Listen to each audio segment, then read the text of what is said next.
Con el gusto de saludarles, muy buenas tardes, y además de brindarles la más cordial de las bienvenidas a esta sala Gonzalo Martré del Poliforo Cultural Carlos Martínez Balmori de la Universidad Autónoma del Estado de México.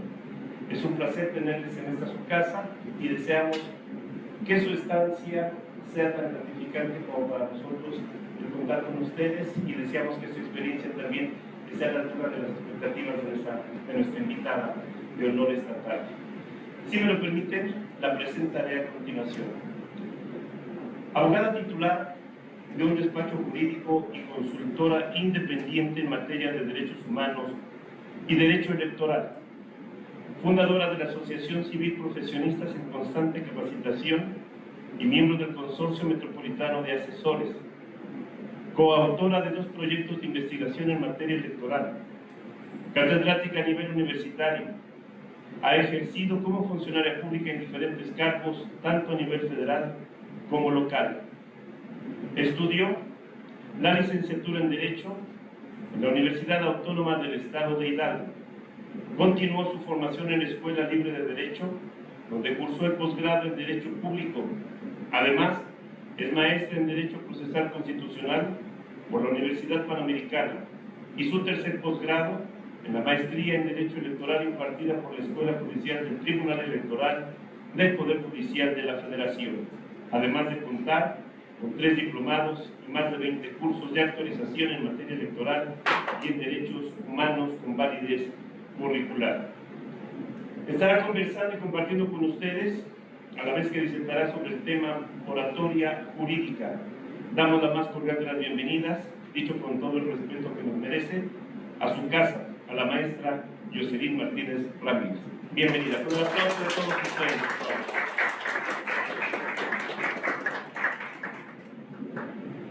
Buenas tardes. Aproximadamente 200 años antes de Cristo, los griegos elaboraron una lista donde incluyeron a los mejores abogados o a los mejores oradores de aquella época, y que no nada más se destacaron como grandes retóricos, sino que también se destacaron como estudiosos de derecho y la política. Hoy ha trascendido tanto su trayectoria a través de milenios incluso, y gracias al arte de la palabra. Soy orgullosamente universitaria, por eso estar aquí en este foro con ustedes significa muchísimo para mí. Estoy muy contenta y pues por este medio le hago llegar un agradecimiento al licenciado Alfaro por haberme distinguido con esta invitación, y les doy las gracias a todos ustedes, y me parece que también los van a transmitir, así que todas las personas que virtualmente van a ver esta ponencia, muchas gracias por su tiempo, porque eso es lo que se les agradece, el tiempo que destinan en escucharme.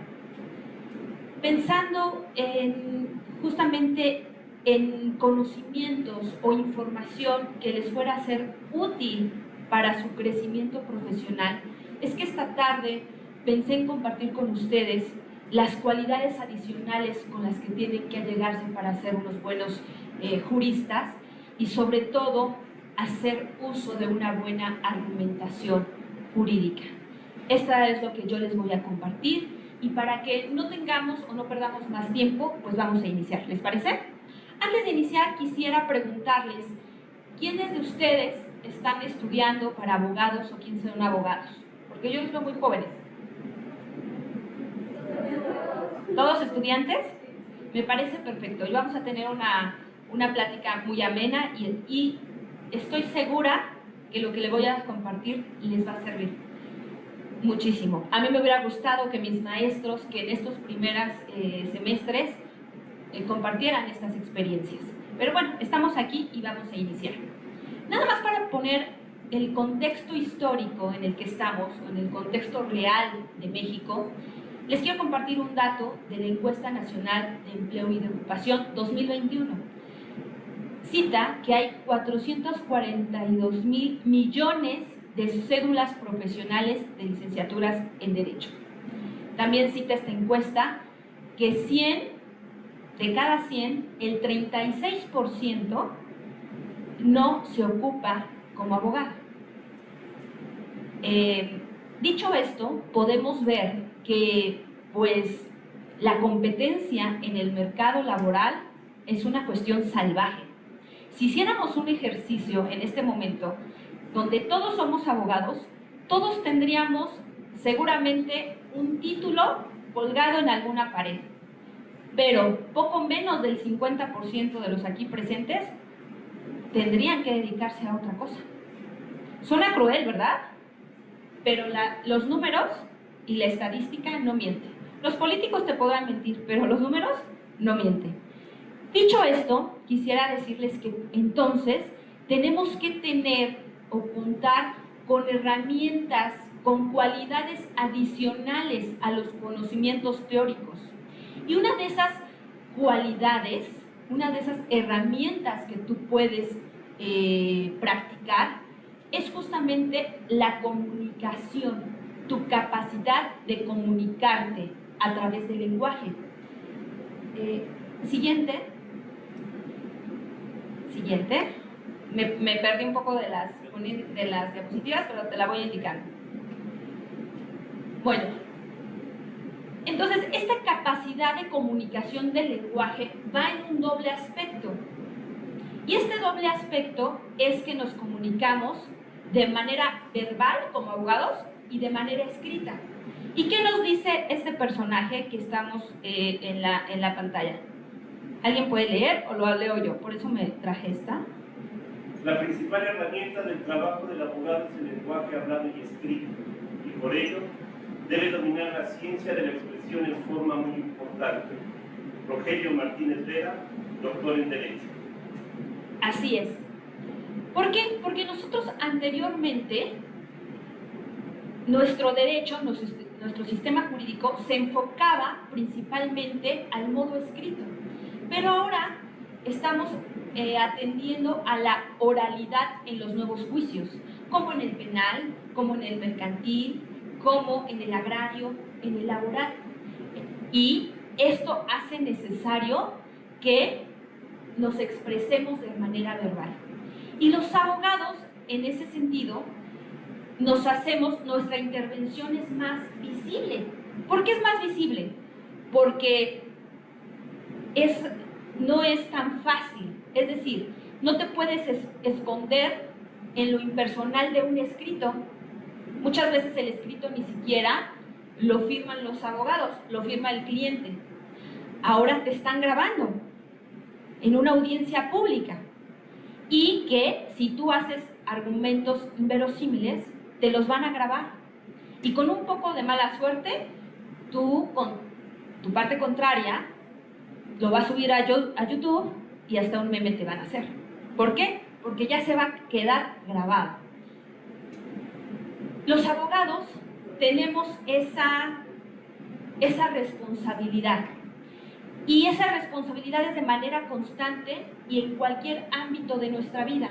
Es decir, no importa que estés platicando con tu cliente, no importa que estés en una mesa de negociación con tu contraparte, no importa si eres juez o fiscal, si estás dando una conferencia, si estás dando una clase, si estás en una reunión de trabajo, en una empresa pública o en una empresa privada. Tu investidura como abogado te va a exigir y te va a reclamar, argumentar como tal. Es muy importante todas estas herramientas que tú tienes, tanto la parte formal como la parte de conocimientos, de argumentación jurídica. Es decir, en la parte formal es de suma trascendencia la forma en que te presentes a una audiencia, tu vestimenta, llevar tus zapatos limpios, llevar tu expediente en orden, tu código limpio, ordenado. ¿Para qué? Para que no pierdas tiempo en tu audiencia buscando un dato o buscando un artículo. Tienes que poner atención en tu lenguaje corporal. Todos aquí estamos sentados de una forma y yo les podría decir, voy a hablar al aire. Estás sentado de manera incorrecta, eso refleja que no te interesa la ponencia. Estás sentada de una manera correcta. ¿Por qué? Porque el lenguaje corporal lo es todo. Es tu primera carta de presentación. Tienes que cuidar que cuando estés ante una autoridad, vayas con seguridad, proyectes gallardía en tus audiencias, que tus ademanes, que tu postura sea de una manera elegante. Tienes que cuidar el tono de tu voz, que sea en una audiencia de un tono medio a un tono alto para enfatizar algo importante. ¿Se dan cuenta? Tienes que jugar con tus tonos de voz para lograr el impacto que tú quieres. Esta parte, y una cosa muy importante, en las audiencias, sobre todo en materia penal, los abogados reflejan nerviosismo, reflejan frustración, reflejan enojo, angustia. No quiero que se vuelvan unas personas sin sentimientos. Lo que quiero es que controlen sus sentimientos en la audiencia. Con tu cliente nunca te tienes que ver preocupado, nunca te tienes que ver enojado. Siempre te tienes que mantener en una postura de templanza, una postura de seguridad. Aunque tú mentalmente digas, se equivocó el testigo y nos echó abajo el asunto. Eso tú no lo tienes que reflejar. Porque si tú estás interrogando a tu testigo, que por cierto tú preparaste, pero el testigo por X o Y se equivoca en las respuestas, no puedes hacer una expresión de... Porque entonces, ¿qué estás reflejando? Que ella la regó. Y entonces vas a poner más nervioso a tu testigo. Vas a dar a notar a la fiscalía que ya también se equivocó el testigo. Por eso tu actitud tiene que ser de una sola pieza. Siguiente, y alguien me ayuda con él. Antes, perdón. ¿Qué nos dice? Siguiente. Ajá, esa, Manuel Atienza. Nadie duda de que la práctica del derecho consiste de manera muy fundamental en argumentar. Y todos solemos convenir en que la cualidad que mejor define lo que se entiende por un buen jurista sea la capacidad para idear y manejar argumentos con habilidad. Manuel Atienza Rodríguez, jurista y filósofo del derecho. Se dan cuenta que la calidad es manejar con los argumentos con habilidad. Yo les voy a poner unos ejemplos. El doctor Ferrer Magrego, Miguel Carbonell, el propio Manuel Atienza, ¿qué tienen en común? Imponen su personalidad, imponen cualquier foro en que se presenten. Su elocuencia y su oratoria los hace ser distintos a los demás. Pero sobre todo, ¿qué les da ese plus a ellos? ¿Qué les da ese nivel? Su conocimiento. El conocimiento, pero también la forma en que transforman ese conocimiento en argumentos. He ahí el éxito, porque podrás tener los mejores conocimientos y podrás tener el expediente en la cabeza, citas, artículos, pero si no los transformas en buenos argumentos, ya no impactaste, ya no lograste los resultados que quieres. Y en el ámbito jurídico, ¿qué es la argumentación jurídica? ¿Qué es la argumentación? Es justificar las premisas, los razonamientos, las decisiones, y te puedes apoyar en una teoría material, formal o pragmática, de acuerdo si tus justificaciones o si tu interpretación sea interna o externa. No quiero abordar de manera total una cuestión teórica de la argumentación jurídica, porque no es el alcance de esta ponencia, pero sí quiero dar algunas recomendaciones de estos libros, recomendaciones bibliográficas. Ustedes, como futuros abogados, sí o sí tienen que estudiar argumentación jurídica. Y desafortunadamente, por lo menos hasta cuando yo estudié y hace algunos años, no desconozco las materias actuales, pero no hay una argumentación jurídica. Argumentación jurídica lo empiezas a escuchar a partir de posgrados. Pero yo les quiero ahorrar ese punto. Yo les quiero ahorrar años que ustedes vayan ganándolo tiempo al tiempo. Y para iniciar, estos libros, sobre todo el primero, que es el Curso Básico de Argumentación Jurídica de Jaime Cárdenas, es muy digerible. Es un acercamiento que te va a llevar de la mano para que le entiendas a la argumentación jurídica. Ahorita, en este marco de la feria del libro, sería importante que hicieran un esfuerzo y compraran alguna bibliografía de este tipo. El siguiente es Las razones del derecho de la teoría de argumentación jurídica de Manuel Atienza. Ojo con este libro porque él les va a resumir a los grandes referentes en la argumentación jurídica, como Stolmin, Perelman, Neil McCormick, Robert Alexy, que son los grandes de la argumentación jurídica. Él les va a dar un resumen en este libro. Y ya si quieren profundizar ya de lleno en la argumentación, pues lean justamente a los grandes que les acabo de mencionar, empezando por Robert Alexy o Neil McCormick. ¿Sí? Entonces, llévenselo de tarea, llévenselo de inquietud, porque de verdad le van a ganar tiempo a acelerar de manera dramática, aunque suene dramático lo que les estoy diciendo, pero es la realidad. La argumentación jurídica al momento de ejercer en la profesión, y como les dije, en cualquier ámbito, en cualquier empresa, en cualquier situación, como abogado te va a hacer muchísima falta este tipo de conocimientos. Pero bueno, aquí yo voy a hablarles acerca de las cuestiones más prácticas de la argumentación jurídica. Y les hablo desde mi experiencia como abogada, mi experiencia como servidora pública, mi experiencia como catedrática. Les voy a compartir ciertas técnicas, ciertos consejos para que ustedes eleven su nivel argumentativo.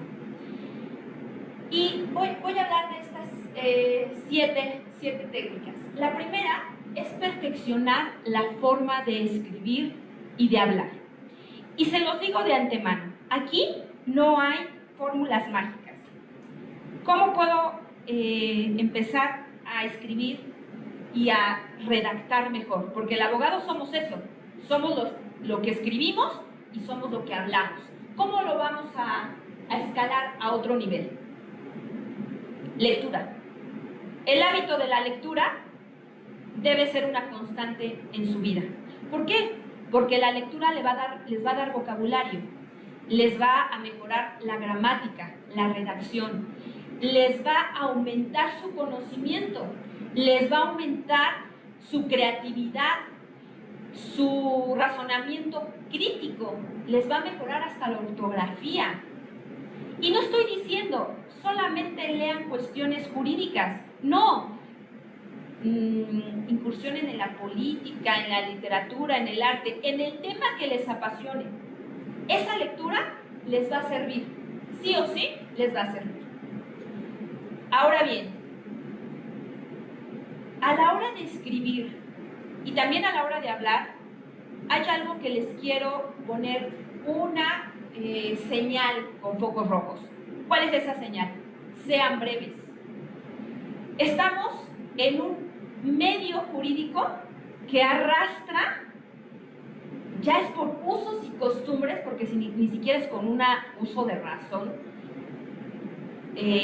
sentencias, escritos muy largos. ¿Sí los han visto? ¿Han tenido la curiosidad de abrir las sentencias de la Corte? Las sentencias de juzgados de distrito. ¿Han visto amparos de sus maestros abogados? Yo he estado del otro lado, yo he estado en un órgano jurisdiccional y les voy a decir algo. Cuando nosotros, desde el órgano jurisdiccional, vemos una demanda que está escrita en 40, 60 hojas, ni nos preocupa, ¿eh? En cambio, vemos una demanda que está en 5 o en 8 hojas, ¡ah, caray!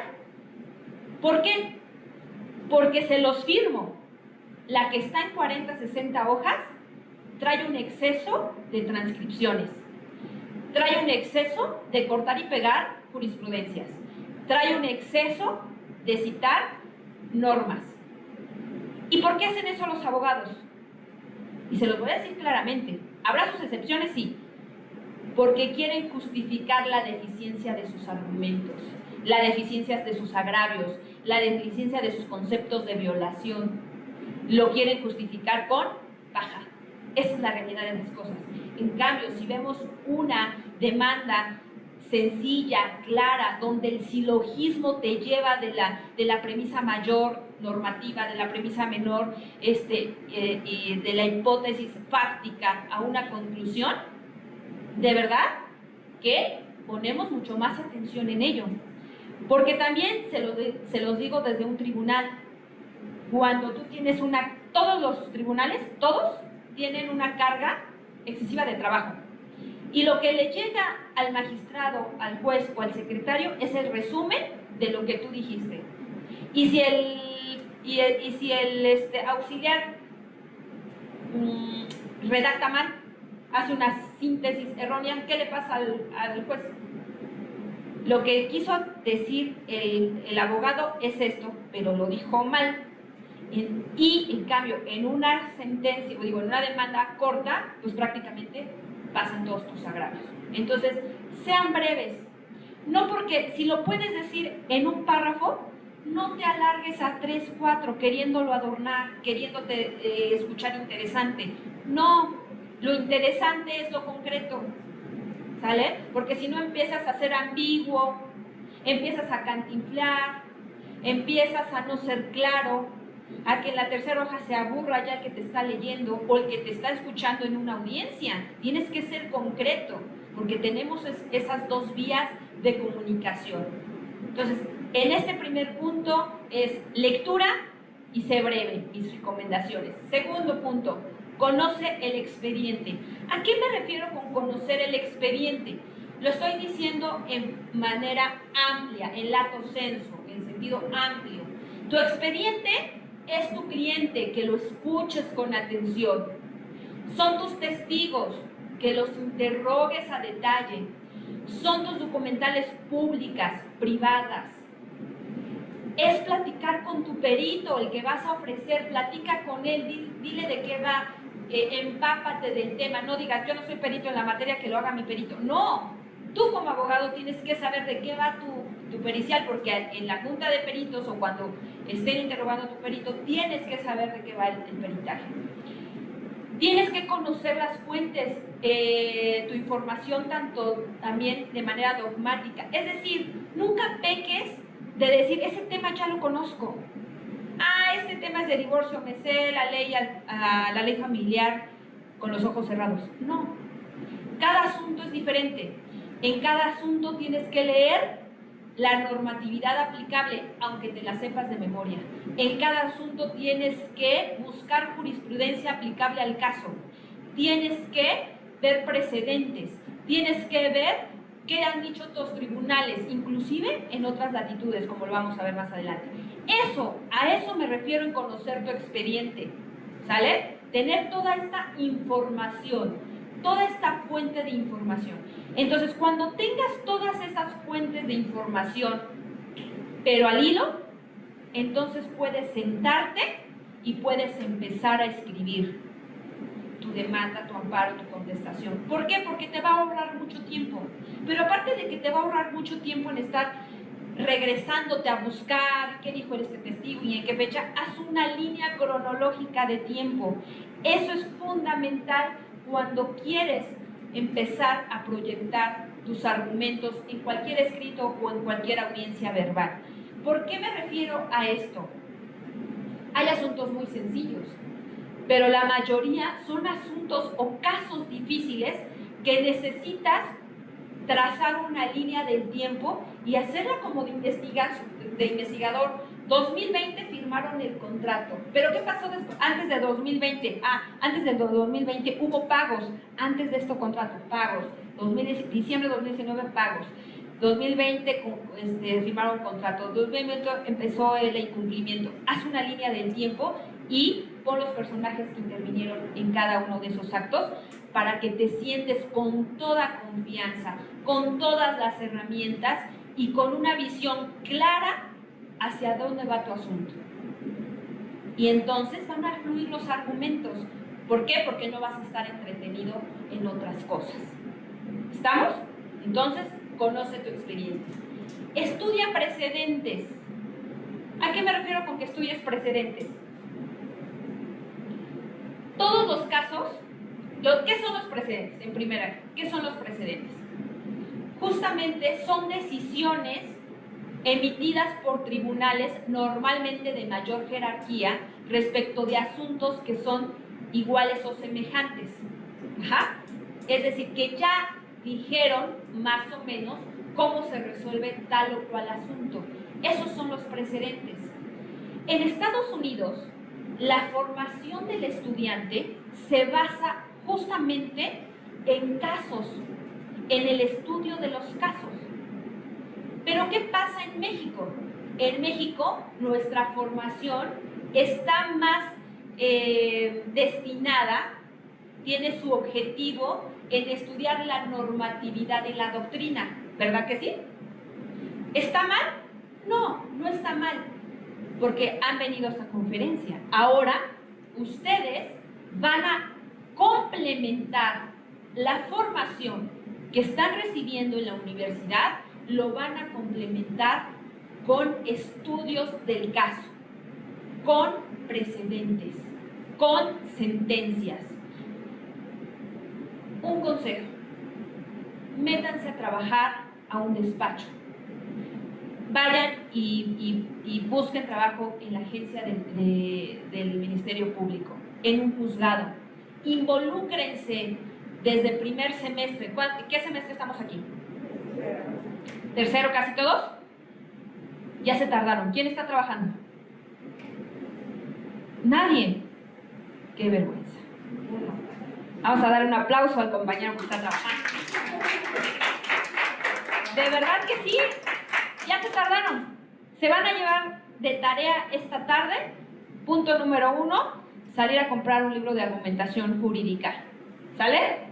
Punto número 2, llevarse en la mente que ya tienen que trabajar. Si quieren salir de la generalidad, tienen que empezar a buscar trabajo. Y mientras que encuentran trabajo, acérquense a sus maestros que tengan un despacho. Casi todos en la autónoma postulan, los maestros postulan, o están en un juzgado, o son jueces, o qué sé yo. Acérquense y díganle: maestro, por favor, quiero ir los días lunes y martes para que me haga favor de estudiar los expedientes históricos. Los que ya se acabaron, los que ya son cosa juzgada. Agárrenle el expediente. Para nosotros como estudiantes es oro molido un expediente. ¿Por qué? Porque ahí vamos a ver la secuencia cronológica del caso. Vamos a ver la demanda, vamos a ver la contestación, vamos a ver el desahogo de pruebas, vamos a ver los alegatos, la sentencia, cómo fue apelada esa sentencia, si interpusieron en este ínter un amparo indirecto o llegada a la apelación interpusieron un amparo directo. Es oro molido para que ustedes vayan acrecentando sus conocimientos teóricos y prácticos y pues eleven su nivel argumentativo. ¿Estamos? Entonces, el estudio de los precedentes, algo que cometen, y hasta yo misma cometía hace varios años, el error es de citar las jurisprudencias y decir: ¡ay, esta jurisprudencia está como anillo al dedo para mi caso concreto! Cortamos, pegamos. ¿En dónde está el error?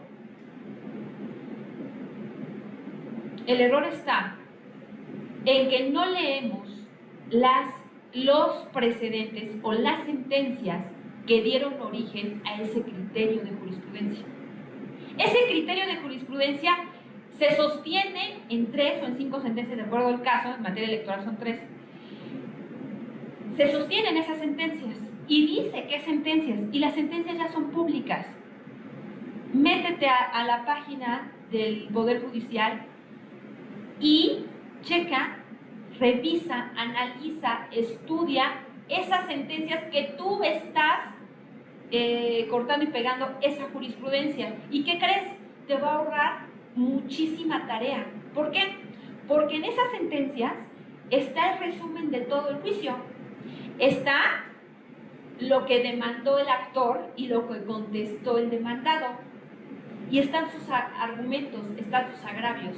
Y entonces tú, depende del lado en donde estés, vas a tener esa referencia de un caso concreto y no nada más el resumen de la jurisprudencia, sino todo un universo de argumentos. ¿Sí? Entonces, también pónganlo ahí como pues tips para su futuro ejercicio, leer sentencias. ¿Ok?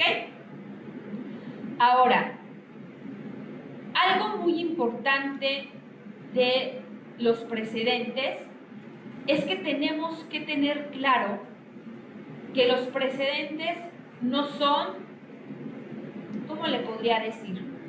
No son intocables. Como estudiantes, luego nos meten esa idea. Lo dijo la Corte. No, el derecho evoluciona, el derecho se transforma. ¿Y quién hace que el derecho evolucione y transforme? Ustedes, nosotros como juristas, superamos criterios, superamos procedentes porque llevamos una nueva reflexión, un nuevo análisis, ¿vale? Entonces tienes que tomar el precedente del punto donde te encuentres. Si tú llevas la defensa y encuentras una jurisprudencia que te quede a tu caso concreto y que te facilite tu argumento, ¡qué padre! Y si estás del otro lado, ¿qué vas a decir? Ay, no, ya está la jurisprudencia, ya mejor ni contestes. ¿Eso vas a decir? ¿Verdad que no?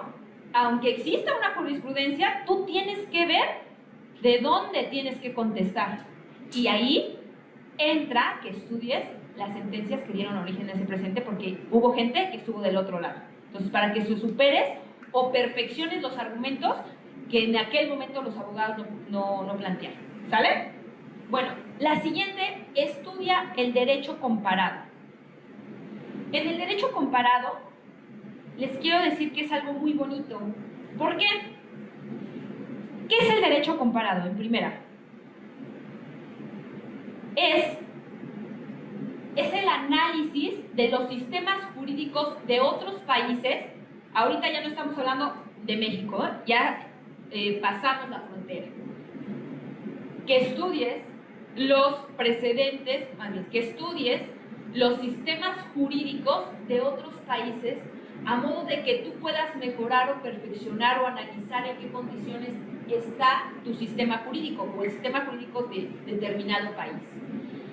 Y nosotros como abogados, de acuerdo a nuestro artículo 1 constitucional, que nos dice que forman parte, y esto más enfocado a lo que es derechos humanos, del ejercicio de los derechos humanos, que tienes derecho o se te otorgan los derechos consagrados en la Constitución y en los tratados internacionales.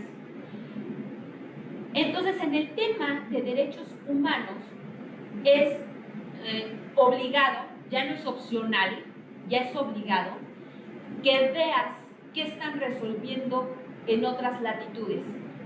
Hablo de la Corte Interamericana de Derechos Humanos, hablo del Tribunal Europeo. ¿Por qué? Porque esas grandes resoluciones te van a permitir a ti también robustecer, incrementar tu argumentación jurídica. Y les voy a decir algo muy importante en este tema de lo que resulta la... Buenas tardes, bienvenida. Es por ello que tenemos que tener una idea clara de lo que están diciendo otros tribunales para que nosotros, lo vuelvo a decir con todas sus letras, escalemos a otro nivel de argumentación jurídica. Imagínense plasmar dentro de tu parte argumentativa, en tu exposición, en tus conceptos de violación, en tus conceptos de agravio, y citar, como lo ha dicho la Corte Interamericana, en el caso de Rosendo Padilla, en el caso de de María Inés, que es un caso muy sonado de unas indígenas que fueron violentadas por militares. En fin, depende de tu caso concreto, seguramente hay algo que puedas investigar en estas fuentes de información.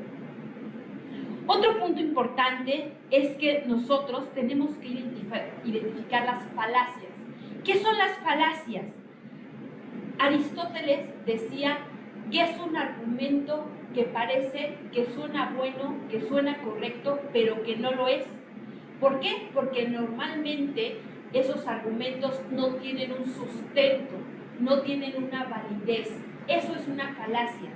Y para nosotros, como abogados, tenemos que identificar, ¿para qué nos sirve a nosotros como abogados identificar las falacias?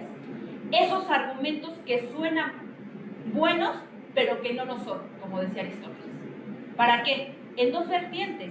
La primera vertiente es para que tú identifiques en tu contraparte, inclusive, ojo, en la autoridad, cuando utilicen una falacia. Y inmediatamente que tú identifiques esa falacia, la puedas objetar en tu contestación, en tu recurso de apelación, en tus alegatos, en cualquier medio procesal que tengas esa herramienta en el momento oportuno. Pero también, quedamos que eran en dos aspectos. El siguiente aspecto es para que tú no lo utilices. Si tú sabes cuáles son esas falacias y que pues no son buenas utilizarlas, pues las vas a evitar. Las vas a evitar en tus escritos y la vas a evitar en tus argumentos orales, porque recuerda, te están grabando, ¿verdad? Esa es la doble función de saber cuáles son y cómo de identificar las falacias. Siguiente es que ya nos fuimos, por ejemplo, perfeccionar la forma de escribir, ¿no? Conoce tu expediente, estudia el precedente, estudia el derecho comparado. Siguiente, identifica las falacias. Y esas son las más comunes, pero hay quienes hasta identifican veintitantas, ¿no? 30 y tantas, depende del autor que consultes. Por eso, aquí otra vez mi comercial, empápense de la argumentación jurídica. Ataque a la persona, esa es la primera falacia. ¿Qué quiere decir con el ataque a la persona? Justamente que tú vas a controvertir no los argumentos de tu oponente, sino las cualidades, las características de tu oponente. Y voy a poner un ejemplo. En un juicio de alimentos, ya llevaron derecho familiar. Bueno, el deudor alimentario, o más bien, el acreedor alimentario va a decir que el deudor es un desobligado, es un mentiroso, que no quiere decir la verdad simplemente para no cumplir con su obligación, porque es muy flojo y no quiere trabajar, pero que además tiene hábitos de embriaguez y por eso no cumple con su obligación alimenticia. ¿Qué atacaste? A la persona. Le estás diciendo que es un flojo, un mentiroso, un borracho. ¿Y cómo vas a atacar lo que dice el deudor? El deudor seguramente te va a decir que no tiene, que ahorita por la pandemia pues se quedó sin trabajo. Eso es lo que va a decir. Bueno, en este caso hipotético.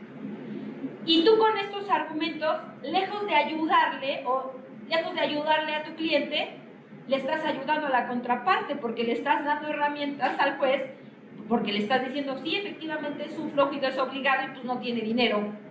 ¿Se dan cuenta cómo las falacias pues parecen buenas? Porque dices, bueno, es un desobligado, mentiroso, sí, pero ataca el argumento. En lugar de eso, ¿qué les parece que les digas al juez? Y te vengo a solicitar que gires oficios al IMSS, al ISSSTE, al SAT, a efecto de que identifiques si tiene alguna percepción económica, porque eso sí te va a servir. ¿Qué te parece si le dices que gire un oficio para que un trabajador social se constituya en el domicilio donde vive y entonces vea si tiene un monitor así de grande o qué tipo de carro trae, y entonces veamos qué calidad de vida tiene, ¿verdad? ¿Qué te parece que tengas todos estos elementos a efecto de derrumbar su dicho, ¿no? Que no tiene trabajo? Y a lo mejor puedes decir, y puede llegar los oficios, y efectivamente no tiene ingresos formales, pero tú puedes investigar porque seguramente vende un producto o tiene algún oficio y a lo mejor tiene clientes. Cítalos de testigo a esos clientes y entonces vas a acreditar que sí tiene una percepción económica. Se dan cuenta que no nos sirve de mucho un ataque a la persona, hay que atacar el argumento. ¿Quedó claro? Siguiente. Argumento, siguiente yo. Argumento ad populum. No está bien el signo de la versión, perdón. Oh. Ad populum. ¿Qué quiere decir esto? Que el argumento se va a centrar y vamos a apelar a la generalidad, a lo que las masas digan. Y si lo dicen las masas, es correcto. ¿Verdad que no? Y un ejemplo claro les voy a decir. Estamos en una audiencia, una audiencia oral, y le vamos a decir, nos vamos a tener que parar bien, ¿verdad? Porque tienes que imponerte con el juez. Señor juez, no queda lugar a dudas, como lo habrá constatado todo el auditorio, y no habrá persona en el mundo que pueda negar que mi cliente es inocente. ¡Ájale! Suena bien, ¿no? Todo el mundo. ¿Y a mí qué me interesa que diga todo el mundo? A mí me interesa qué probaste en el expediente. Pero eso es una falacia ad populum, que suena correcto, suena bonito, pero distrae del objetivo. ¿Estamos? Entonces hay que identificarla. Falacia del hombre paja. ¿Qué quiere decir esto? Que vamos a espantar pájaros. ¿Verdad que no? Esto quiere decir que tu contraparte va a decir un argumento y tú lo vas a sacar de contexto. Eso normalmente es un ataque directo a un argumento muy bueno. ¿Por qué? Porque tú lo vas a descontextualizar, lo vas a caricaturizar, lo vas a exagerar, le vas a cambiar el sentido a ese argumento bueno que te está haciendo tu contraparte. Y voy a poner un ejemplo. En un delito o en un homicidio culposo, donde A atropella a B, A, el conductor, va a decir: señor juez, yo venía en los límites permitidos por el reglamento de tránsito. Venía a 40 kilómetros por hora. Porque así se la gasta, ¿verdad? Los reglamentos de tránsito, ¿no lo han leído? ¿Quién va a 40 o a 60? Todos vamos a hacer velocidad. Nos están grabando. Bueno, yo venía a los límites que dice la autoridad. Además, la calle sobre la que transitaba no había alumbrado público, estaba oscura. El occiso venía de negro con un pasamontañas y no tuvo el deber de cuidado de pasarse en el paso peatonal. Se cruzó antes, de manera precipitada, sin fijarse, y fue como ocurrió el accidente. Porque de que está el muerto, ¿no? O sea, y no hay forma de negar. Hay que argumentar en cuanto al deber de cuidado. Ok, ¿qué dirá el fiscal en un argumento de hombre de paja? ¡Ay! Ahora resulta que salir de negro como ciudadano es sinónimo de que te maten en la calle. O dirá: ahora resulta que es evidente que el conductor faltó doblemente al deber de cuidado porque en sus condiciones al ser un débil visual, no tenía que salir a manejar. ¿Cómo lo cambió? ¿Lo exageró? ¿Cambió el sentido? ¿Cambió el contexto basado en un argumento? Esa es la falacia del hombre de paja. Ahora, otra falacia es el falso dilema o la falsa dicotomía. ¿Qué quiere decir esto? Normalmente es un argumento que es presentado como dos opciones, A o B. Ya tenemos, ok. Y no toma en cuenta que existen otras alternativas, ¿sale? Esa es la dicotomía. Y voy a poner un ejemplo. El ejemplo es claro. En un asunto de orden penal, a veces hasta nosotros mismos ponemos la dicotomía. Culpable o inocente. Permíteme tantito, analiza tu expediente y ve primero si hay delito que perseguir. En un asunto de orden civil, ¿cumplió el contrato o no cumplió el contrato? Permíteme, lee tu expediente y a lo mejor alguna de las partes ni siquiera está acreditando su personalidad, su legitimación. Y entonces ni siquiera vas a entrar al fondo del asunto. Es a lo que me refiero. Cuando alguien pone una falacia de dilema, de falso dilema, tengan por seguro que no es A y B, que puede existir C, D, H, W, X, Y y Z. Hay muchas más alternativas. Abran su panorama y no le compres la idea de que sea en esos dos extremos. La falacia de autoridad quiere decir que vas a darle la razón, le vas a dar sustento a un argumento porque lo dice una autoridad. Y hablo de una autoridad judicial, religiosa, de algún científico, de alguien de orden moral, qué sé yo. Porque lo dice el maestro, porque lo dice la corte, porque lo dice el perito, ¿eso es? No.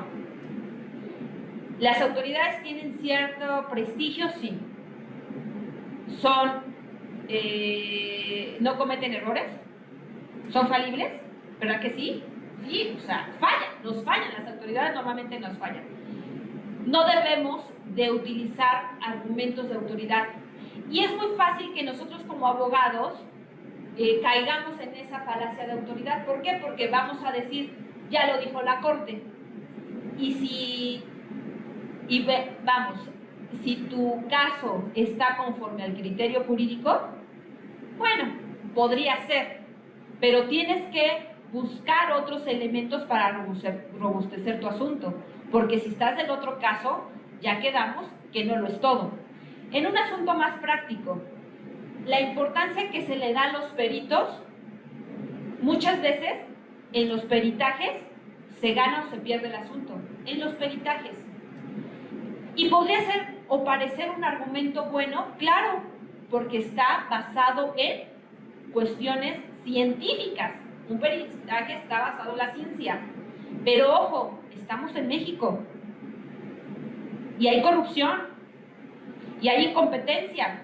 Entonces, el consejo es que tú tengas tu equipo de trabajo, no solo de abogados, sino que tengas equipo de trabajo con peritos certificados, profesionales, honestos, y que las juntas de peritos sean unas verdaderas batallas campales donde vayas a ganar tu asunto, donde cuestiones a la autoridad, donde cuestiones al perito desde sus mismas credenciales con las que se está ostentando como experto en tal o cual tema. ¿Estamos?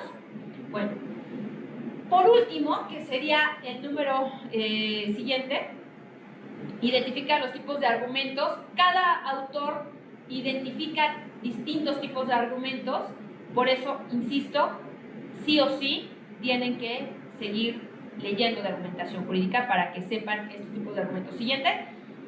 Y el 7, ahora sí, luce tu capacidad comunicativa verbal.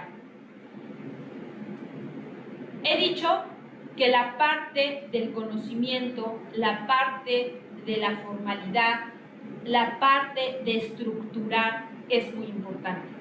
Pero ¿de qué nos sirve tener todo esto si al momento que lo vamos a escribir o al momento que lo vamos a decir no es de la manera correcta? No hilamos los conocimientos, no hilamos los silogismos. ¿Tendrá el impacto deseado que queremos? No, ahí ya mermaste tu capacidad de transmitir como abogado. De nada te va a servir que estudiaste toda la noche, que lo ensayaste, que arrastraste el lápiz, si llegas a la audiencia y no lo sabes expresar. Por eso, y la única forma, así como para leer y escribir es la lectura, aquí es la práctica. Y más ustedes como abogados, practicar. ¿Qué quiero decir con eso? ¿Quién quiere exponer? ¿Quién quiere dar el brindis de Navidad en la familia? ¿Quién quiere decir las palabras en el salón? Aprovecha todos los foros para que se te quiten los nervios, para que te atrevas a romper esa barrera de la comunicación, porque aquí es muy importante qué dices, pero es más importante cómo lo dices y más importante cómo lo perciben ustedes. Esas son las tres facetas de la comunicación verbal. Y voy a concluir esta tarde, esta ponencia, para decirles lo siguiente. Si quieres ser un abogado todoterreno, que te puedas presentar a una audiencia totalmente preparado porque está en tu agenda, o que te llegó el cliente y te tengas que presentar en un término, porque es con detenido, no basta que tengas el conocimiento sustantivo y adjetivo de la materia en la que te vayas a dedicar. Ahora tienes que dar un extra, un valor agregado a tus servicios. Ahora tendrás que imponer con tu personalidad. Tendrás que tener la habilidad y la destreza de arrastrar el lápiz para escribir bien. Tendrás que persuadir y convencer con el arte de la palabra, como todo un orador. Y deberás argumentar como los mismos griegos, porque solo así vas a salir de la generalidad. Porque solo así vas a destacar de los 442,000 colegas. De lo contrario, estás destinado a quedarte en la multitud. Y peor aún, estás destinado a quedarte en ese 40% que no se dedican a la abogacía, y los números no mienten. Esta es una reflexión, no es un regaño, parece, pero no lo es. Y yo les quiero en esta tarde transmitir que esas caritas que nada más veo ojitos bonitos, jóvenes, deseosos de seguir adelante, porque no creo que estén estudiando para dedicarse a otra cosa, ¿verdad? Están estudiando para abogados, para ser y parecer abogados. Así que, como dice nuestra querida universidad, con amor, con orden y con progreso. Muchas gracias.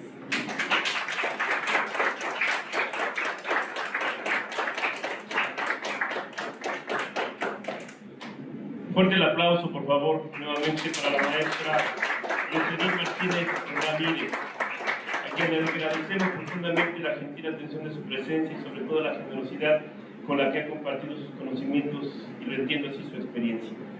Usted se percató de ello, estuvo con nosotros el presidente de la FUR, licenciado Marco Antonio Alfaro Morales, agradece cumplidamente su saludo y me ha pedido lo recíproque, el agradecimiento profundo por haber contado con su generosidad y con su presencia esta tarde para compartir con sus próximos y futuros colegas. Muchísimas gracias. Gracias a ustedes. Muchas gracias. Gracias a ustedes, chicos. Sigan disfrutando de su Feria Universitaria del Libro. Muy buenas tardes y hasta siempre.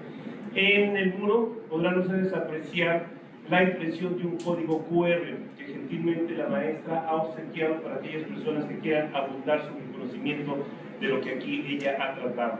Ahí está el código, pueden escanearlo y ponerse en contacto precisamente con la marca que la maestra representa. Sí, gracias. Nada más un comercial. El día de mañana a las 4 de la tarde en el foro de enfrente, en el salón de enfrente, va a estar compartiendo la politóloga Priscila Martínez la parte únicamente de oratoria moderna, que de verdad que si les interesa el tema, vengan el día de mañana a las 4. Eso es todo. Y si me regalan nada más una foto para hacer mi selfie para mis redes sociales, no sé, ¿sí? ¿Sí me la regalan? Gracias.